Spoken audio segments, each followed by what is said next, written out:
Hey there, we're Freeaim, makers of motorized VR shoes, and we have a lot of updates to share. We'll be going over improvements to the shoes, manufacturing updates for the shoes and the frames, backwards walking, the Nexus NX1, Steam frame, Eldramoor, and more. I plan on adding video chapters, but if I forget, let me know in the comments. If you're new here, we're making motorized shoes for virtual reality. The shoes are like little treadmills on your feet, moving you backwards as you walk forwards, allowing you to stay in a small space in real life while exploring infinitely large VR spaces. It vastly increases immersion and fitness in a compact, portable, affordable package. One more thing before getting into the updates, we've gotten several late pledges to our Kickstarter. If you're one of them, thanks so much for supporting us, and thanks to all of our backers for your support. Otherwise, if you haven't pledged to the Kickstarter, you still can. Let's start with backwards walking, since a lot of the background footage throughout this video is going to show it.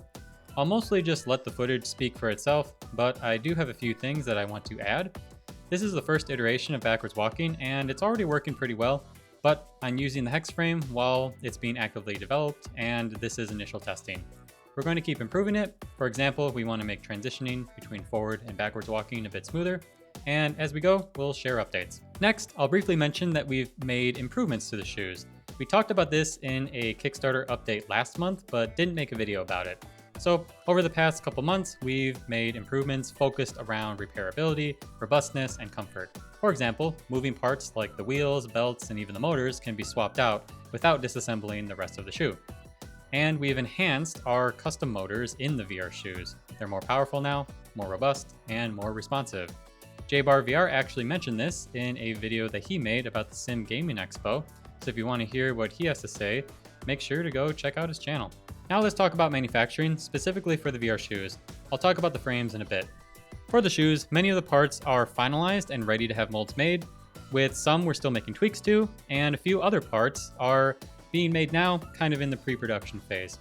For example, a few parts that are ready to have molds made are the wheels and the bindings.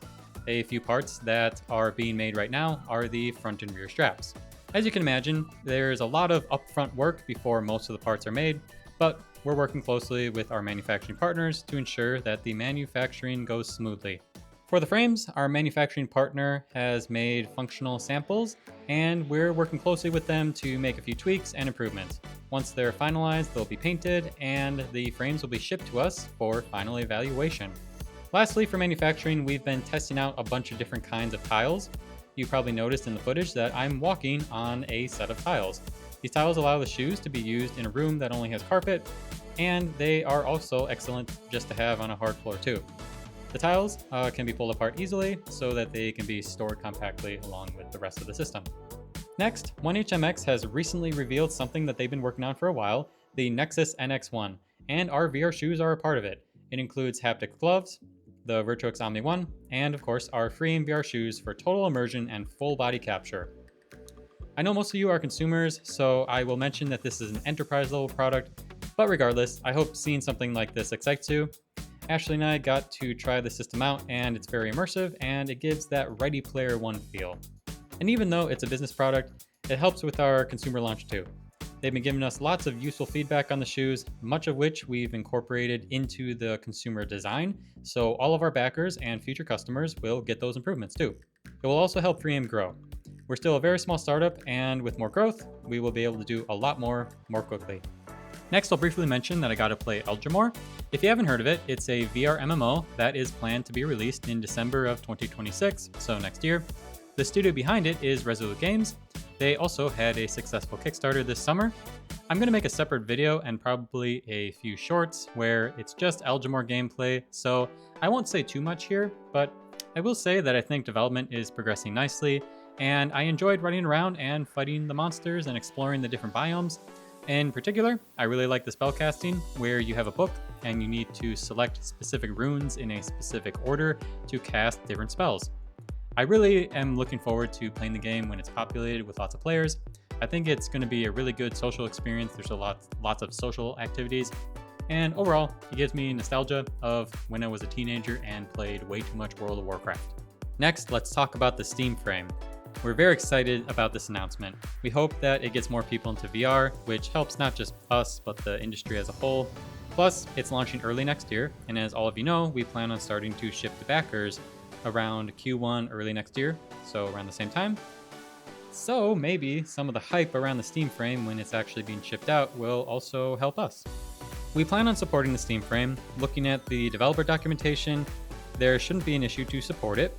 We already have a Steam VR driver, and that should work on the Steam frame with some modifications to make it so that it can run on SteamOS or any Linux system. So if you have a Linux system that's not SteamOS, we will be supporting that too.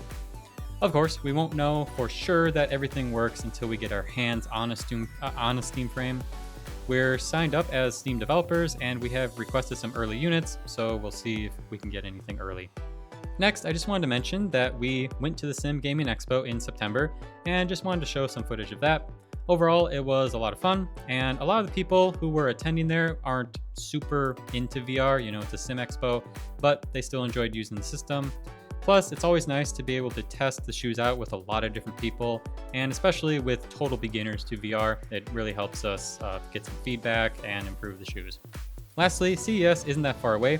We haven't 100% finalized if we're going yet, but if you're a content creator or a business or just attending and are interested in trying the shoes out, please reach out to us on our website and let us know, and that'll help us make a decision. We hope you enjoyed this video. If you did, make sure to do all the social media stuff, like, subscribe, comment, all that. And like I said earlier, I'll be posting an Eldramoor focused video and probably a few shorts. Plus, I'll probably be posting videos and shorts showing Ancient Dungeons since I have a lot of that footage. But until then, see you next time.